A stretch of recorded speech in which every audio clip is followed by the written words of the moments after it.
Live, happy Monday, yo. Thought I'd jump on do a quick Q&A, 8 o'clock on a Monday evening. I hope everyone is having a good Monday, a good start to the week. Got a few messages in the old inbox as usual, so I'll get into those first. But if you are tuning in, hit like, let me know you're online, let me know where you're listening from, drop any questions, comments, whatevs in the description box below and we'll get riffing. But as always, I'll get into the questions I've already got queued up for you guys, and then as peeps jump on, we can get into it as always. But two online, okay, cool. So people are, I can see it, there was a bit of a delay on the old screen, so cool, people are jumping on. Let me grab my questions and then we'll get all up in it. Moyan, hey Moyan, how's it going from Canada? I'm sure it's cold out there, right? It's not too bad here in London, but it's not warm either. So, okay, first question of the night. Got some kind of quirky, cool ones tonight. How would I get abs? I'd like to know the best way to get abs. Classic question, mainly from guys that want to get shredded, want to get a six-pack, want to get abdominals that are visible. First things first, before we think about addressing ab training, we need to look at the nutrition, right? You need to look at how many calories you're taking in. So, I normally say around 13-14% body fat is where guys should start working the abs, because working your abs is a viable option. You should be doing that, but only when you get to a certain amount of body fat. Before that, you want to be focusing on the big things, the small hinges that swing big doors, right? So the big things, right, basically, is going to be your calories, your macronutrients, calorie deficit to strip that fat away over time, and strength training. Doing some type of resistance training, doing compound movements. Now, if you're consistent with that, that might take you 2 months, 3 months, 6 months, a year, who knows? I don't know where you're at. I don't know how much body fat you've got, how much weight you've got to lose. But when you get down to a leaner frame and you're around, I'd say again, between 12 to 15% is where most guys can start to see their abs. Cool. Then start adding in stuff like knee raises, leg raises, weighted stuff. I prefer doing weighted ab work, but that's down the line. So maybe you're a skinny guy and you're already pretty lean. Cool. And start adding in some good. Someone's doing some DIY by the sounds of it. Start adding in some good weighted exercises like either knee raises, or you can do leg raises with a weight or ankle weights, or you can do sit-ups holding a weight, you can do side crunches, and you're looking at the rep range for about 10 to 15 reps. Don't think about that kind of like, hundreds of reps, burn. For abs, they're just like any other muscle. 10 to 15 rep range is going to be fine, but I'd say add some weight in, but that's only if you're lean. If you're not lean and you're carrying a significant amount of body fat, a significant amount of weight, you need to focus on calorie deficit, good amount of macronutrients, protein, fats and carbs, and then doing 3 to 4 resistance-based sessions a week. And that might take you a long time. It depends where you're at. So if you have a lot of body fat to lose, focus on the calorie deficit. Resistance training, if you don't have much body fat to lose and you just want to work on your abs, cool. Add in ab training, tag it on the end of your sessions, or maybe do abs and cardio on your days off lifting, and add weighted ab exercises in there. Don't think about going too fast on those exercises too. Think about contracting, squeezing, just like you would any other muscle. That's how to get abs. I've got a video of that actually on my YouTube, so you can check that out. How to get a six-pack, and 9 online. If you're just lurking, you haven't hit like or love or share, whatevs, beginning of the week, yo. Another kind of quirky question. Is cream cheese good for a healthy diet? Is it better for weight loss or muscle gain? It's a flawed question from the get-go, because we're thinking, is a certain food good or is it bad? But remember, all foods contain calories, all foods contain macronutrients, so that's going to mean that any food can help or hinder your goal, whether that's muscle gain or even maintenance or fat loss, depending on the amount. Is cream cheese a good food? Could be, it could not be, depending on the amount you're eating. I probably wouldn't put it in the good or great section, because cream cheese is probably going to be quite calorific for not much food volume. And in English, that means you're probably getting a tiny portion for lots of calories, right? Cream cheese is mainly going to be fat. So it's probably going to be quite high in fat, maybe moderate protein, low in carbs, and you're probably getting like a piddly little 30 grams for not much a pretty little 30 grams, so like not a big serving for quite a lot of calories. So that's why we go back to try and eat the majority of your foods from whole natural sources, because they're going to have more food volume, number one, which is going to mean you get to eat more food, you get to feel more satiated, you're going to get to feel more satisfied and full, and you're going to also get the added benefit of micronutrients, vitamins and minerals. So if you had 300 calories coming from sweet potatoes and 300 calories coming from chocolate, yes, they're both 300 calories, but the sweet potato is going to give you more bang for your buck, not only in health benefits like vitamins and micronutrients, but also having more food volume, right? Getting more for your money. So that's why you always want to go for that 80-20 or 70-30, whatever. But the majority of food wants to come from whole natural foods. So just to get to the crux of that question, no food is good or bad depending on the amount you're eating. If you like cream cheese and you can make it fit your calories and macros, cool, get loose. If you can't, and you're finding that, wow, I'm having too much full fat dairy, it's blowing my fat, it's blowing my calories out the water, then you're going to have to substitute it with something else, a low fat option, or maybe cut it out altogether, or only have it as a treat now and again. But something's got to give when you start losing body fat, something's got to give, and that means we're going to have to take away calories from certain areas. And what I find is most people are over consuming in dietary fat and under consuming in protein. Carbs aren't normally too bad, but obviously each case is individual. That depends on the person and what they're consuming. Okay, Morgan's just jumped up. Is there a reliable calorie calculator to use to help with planning your food intake? I mean, hit the Googles. I'm sure there's many, well, I'm not sure, I know there's many calorie calculators, macro calculators online, but there's quite a few big discrepancies with each one. I don't use any of them. I personally use formulas to work out my clients' macros and calories. But again, IIFYM is going to have one. They're not going to be perfect. And actually, even the best coach in the world is going to be within 10% or 15% of what your maintenance calories are or whatever. The bottom line is get a number, get a macro split, and then start hitting that. And very soon you'll find out whether that's good or whether that's not good, depending on the feedback, right? Depending on your metrics, your weekly weight, your hip and waist measurements, your photos. But there's going to be no calculator that's going to be like spot on, right? No calculator is going to give you the exact calories and macros. And I get this question all the time from people, and unfortunately, like I try and help as many people as I can. As you know, I put out lots of content in blog posts, in videos, in Facebook lives. But unfortunately, if you're going to message me and say, hey Matt, here's my stats, calculate my calories and macros, unfortunately, it's not going to happen because I have paying clients in a coaching program, which gets my primary focus, obviously. And then I try and put out as much free content as possible. So get tracking, and if you need some help, check out my site, maybe join my coaching program. Lisa says, hey Matt, did you get my message as I didn't get a reply about the protein shake? I didn't see any message, Lisa, about protein shake. So I'll have a look. If you drop it here and I'll answer it now. But I don't remember getting any messages. So sometimes some messages slip through the net because quite a few can come in, and Facebook is kind of annoying. Sometimes they put messages in weird folders and stuff. So if I don't see messages, you can always email me, matt@macrolean, if you need any help with anything. Let me go back to some other questions that I have queued up. Third question I got in the inbox is, can you advise me on a good fitness plan for someone who is extremely busy? I guess this is all of us, right? Everyone's extremely busy.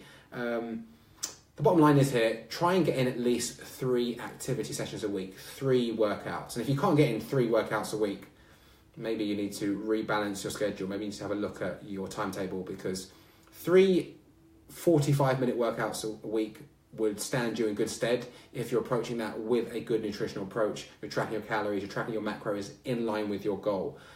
Is more better? Yeah, if you can get in 4, fantastic. You want to do 5, whatever. I mean, try and do something every day if you can. And it doesn't mean you have to be doing heavy weights every day, but if you could get in like 3 resistance-based sessions a week, and then on off days, maybe go for a jog, or at least get in 10,000 steps, make sure you're moving around enough in line with your calorie goal, you're good. If you're super, super busy, I guess you could maintain maybe on like 2-hour workouts a week, but you'd have to be quite ninja-ish. You have to be quite on your nutrition. So I always say between 3, preferably 4 sessions a week. Anything's better than nothing. So maybe if you're getting like 3 30-minute, interval sessions, or 30-minute body weight resistance sessions, of course, that's better than doing nothing. But the best results I see from clients and myself is around 4 strength workouts a week. 3 if you can't hit 4, but still try and be active. Still don't sit down all day. Try and get out of that sedentary lifestyle where you're at a desk. You're kind of compromising your posture a lot of the time. End up with a sore neck and shoulders from having that rounding of internal rotation of the shoulders and that forward neck position. So standing up and walking around is good. Trying to get 10,000 steps a day in is a must really. And then obviously 3, preferably 4 resistance-based sessions a week. Obviously do what you can. Life sometimes throws you a curveball and you can't always work out like you want to. If you're going through a really busy time in your life, try and get in some maintenance workouts, like 2 sessions a week just to maintain where you're at. Okay, let's go back to the live. Everyone's getting lit up in here. Okay, Lisa, I've started training at 7 a.m. and have a protein shake. Is this breaking my fast? Technically, yes, it is breaking your fast. But then again, if you're fasting really for calorie control, and you're having a protein shake and then you're not eating again until lunchtime or a bit later, you're good, right? You don't have to worry too much. Will it take you out of a faster state, and maybe will your human growth hormone levels be blunted compared to when you're asleep? Yeah, probably. But if you feel like you need a protein shake after your training at 7 a.m. and then that takes you through until lunchtime or later, cool, do it. As long as you can stay within your macros and calories, that is going to be the determining factor in getting the results that you want. So if you can stay within your calories and macros, cool, don't stress too much. But if you just to let you know, you're fine by not having that protein shake. You could easily go till lunchtime or later, and as long as you hit the right amount of calories and macros for your goal, you're not wasting any muscle mass, you're not burning through any lean tissue, you're pretty much good. Okay, you have more than enough glycogen stored energy in your muscles for 48 72 hours before your body starts breaking down other parts of it. Okay, Suze. Is it really important to hit macros exactly? I'm always a few % out on each, maybe too high on one than the other by 2%. I know you just mentioned calories, but I've joined the live late. Okay, if you're out by like 2%, chill. Don't worry about macro percentages as well. Focus on your macros. So let's say you need to hit 100 grams of protein, 50 grams of fat, and 200 carbs. Try and hit those best you can. And if you can hit those within 5 grams either side, you're pretty much on the money, okay? You're never going to be 100% spot on. Why? Because even the food labels are going to be a little bit misleading. They're not going to be 100%, but we're not looking for perfection ever with tracking macros. We're looking to be in the ballpark. So if you can hit your macros, don't worry about calories, because if you hit your macros, you automatically hit your calories. Does that make sense? But if you hit your calories, you don't automatically hit your macros. So my advice would be, try and hit your macronutrients best you can, your protein, fats, and carbs, within 5 grams either side, if possible. If you can't, then try and make it fit your calories by hitting your protein first and then flipping fats and carbs any way you want. But being out by 2% or a couple of grams, chill. The world ain't going to crumble. It ain't going to affect your progress. If you can get within 2% or a couple of grams of your macros every day and be consistent, that's it. That's the game. You're winning. I mean, when you're coming in like 50 grams under protein or 30 grams over fat, then we've got a problem. But coming in a few grams here and there, you're on the money. Harriet, I work out 4 times a week, hit kettlebells and running, yet I want to lose weight. How can I work out a suitable calorie and macro daily target where I still lose weight but have enough to maintain my workouts? Trial and error. Get a calorie number. Don't be too harsh with it. If you want to lose weight, lose body fat, you have to be in a deficit. But if you want to obviously stay active, maintain muscle mass, you want to have a good amount of protein, good amount of fat, good amount of carbs, find out your calorie maintenance number, go into a slight deficit, maybe not too harsh, just play around with a couple of 100 calories, make sure you're hitting your protein, about 0.8 to 1 gram per pound of body weight, and then play with the fats and carbs depending on that day and on that activity level. But trial and error, Harriet, trial and error. You can, in a calorie deficit, the goal is to maintain the muscle mass you've got and utilize body fat for fuel. Why do you need to be in a calorie deficit? Because if you need 2,000 calories to maintain your current composition and you start consuming 1,600 or 1,700, that 300 or 400 calories needs to be taken from somewhere. And we want it to be taken from your fat stores, your body fat stores. So we make sure we get an adequate amount of protein, so your muscles are getting fed amino acids, and you're also doing resistance training, so your muscles are told, you're telling your body, I need these, don't go anywhere, I'm using these every day, and obviously the protein's feeding that, and then the deficit number is hopefully getting taken from those body fat stores. So calorie deficit. How can you work out physical calorie macro daily target? Either hire a coach, check out my website, I've got a coaching program, use an online calculator, not really that accurate, but hit and miss, and maybe you can adjust as you go along depending on your results. 10 online, if you haven't hit like, you could hit like, that would be fantastic. Fantastic, that's fantastic in German, if you didn't know. Charlotte, day one, finding it quite challenging to stay under my 35 grams of fat and hit 120 grams of protein, especially as I'm not eating dairy. Especially at the minute. If you're not eating dairy, you should be okay, because normally dairy blows your fat. Dairy is very calorific. It's quite high in fat. It's quite abundant in dietary fat. But yeah, Charlotte, like a lot of people, when you start tracking macros, you find out you've probably been over-consuming in fat, under-consuming in protein, and we kind of flip that script, and that's where the magic happens. So be consistent, start playing around with food, start becoming more aware of what foods are more... sorry if I can speak English, what foods are more abundant in which macronutrient, and then you can start to find your groove. When you first start tracking macros and calories, you're not going to start after 1 day or 2 days and be like, oh, this is a cinch, I know everything straight away. But after a week or two, you're going to start learning what's in what and what you can combine with what on what days. On your training days, you're going to have more carbohydrates to play with, so you can go for more carby options, maybe some bread, some cereal, whatever, potatoes, rice. On your rest days, you're going to have more dietary fat to play with, so you can have more fatty options and lower carbs. So stick with it, and you'll find out pretty soon.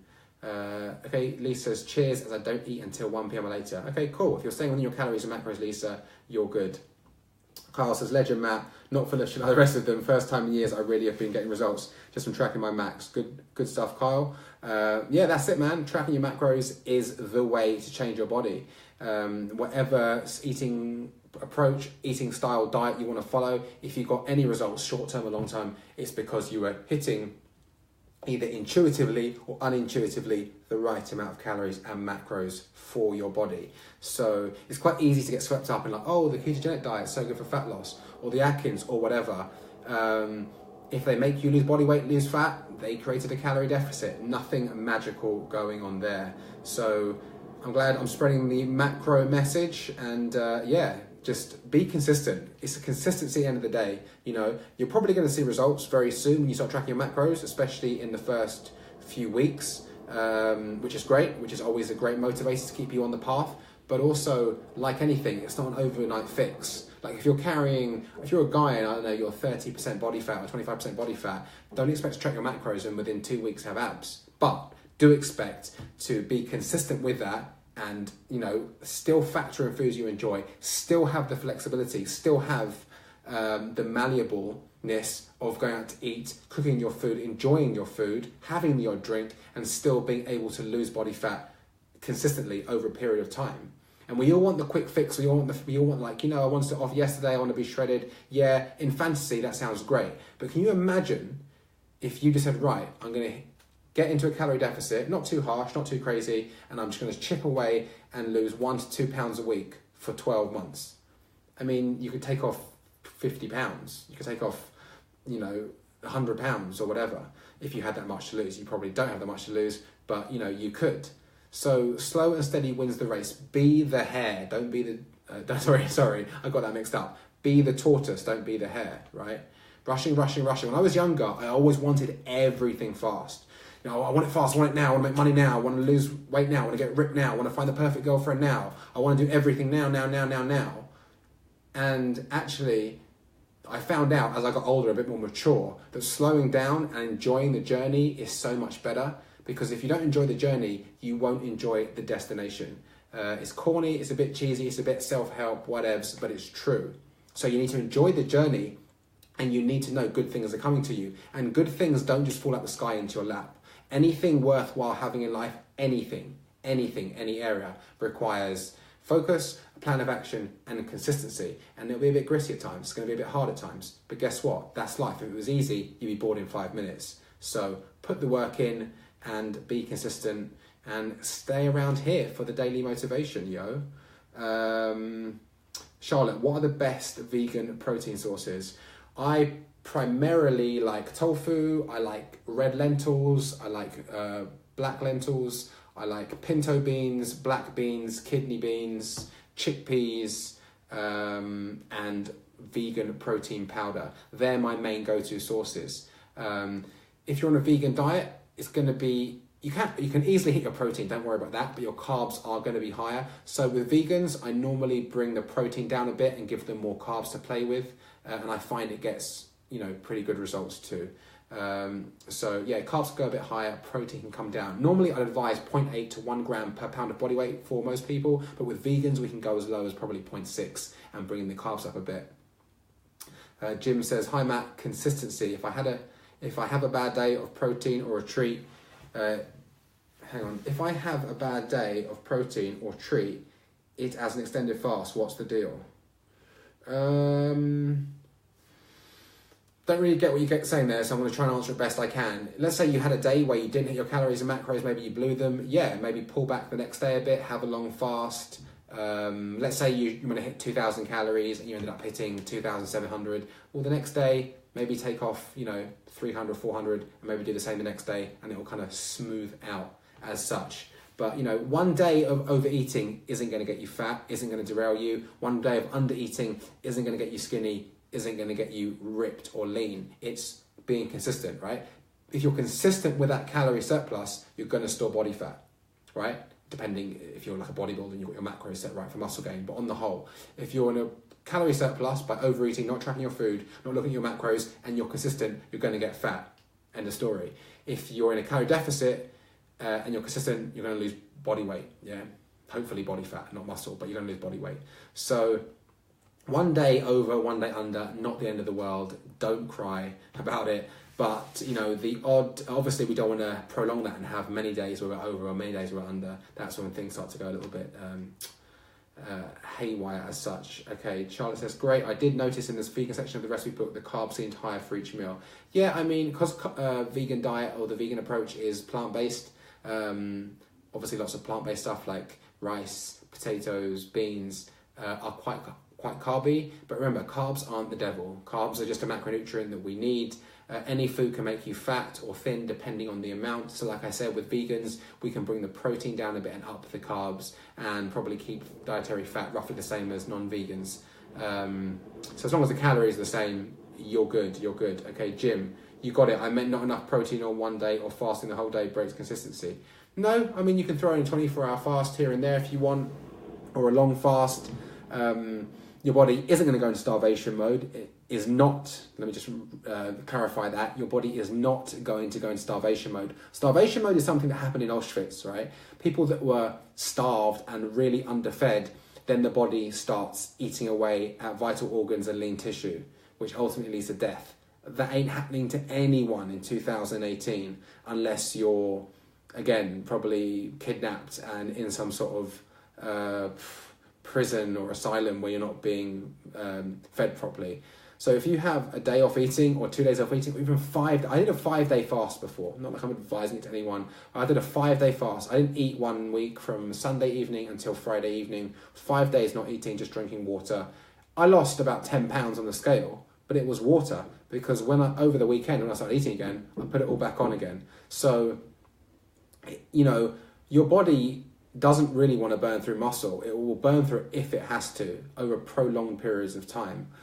Also, when you're fasting, your human growth hormone levels are elevated, which is a good thing to have because that helps retain muscle, it helps build muscle. So chucking the odd 24-hour fast or 18-hour fast, 20-hour fast, I think is good for calorie control. It's good for mental grit and toughness because, you can show yourself you don't need food every 2 or 3 hours to survive.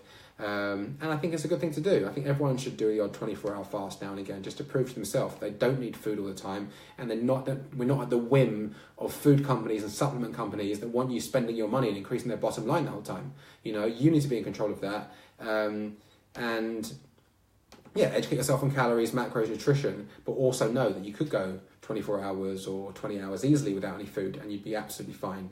Okay, excuse me. Let me see the last question here. Okay, last question I've got here is, what's the best thing to eat pre and post workout? Again, this is a hot topic for many years, what you should have pre or post-workout. Personally, I don't like to eat pre-workout. I like to have a black coffee and then get my workout done fasted. But if you feel like you need something, maybe have some carbs. If you just need a snack and you feel like you need at least something in your belly, maybe something like a banana with some peanut butter. You've got some fat and some carbs there to fuel your workout, but just know that you don't need it. You'll have more than enough food in your belly from the night before, and then you'll store energy in your liver and your muscles.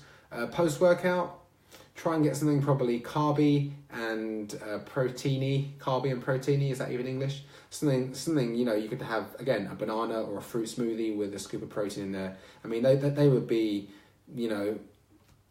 okay, what I'm trying to say okay is I don't want it like you to think that you need pre and post workout stuff. If you can do it and it fits your lifestyle and you want it, cool, do it. If you can't take a pre-workout or anything, or if you don't want anything pre-workout, just be safe in the knowledge that you don't need it. And if you don't want to take a shake post-workout, then cool, be safe in the knowledge that you can eat later in the day and you'll be fine. Now, does it make sense to have a shake post-workout? Probably, because it just means getting in a bit of protein, and then that's like 30 grams of protein off the list that you don't have to worry about later for dinner or whenever.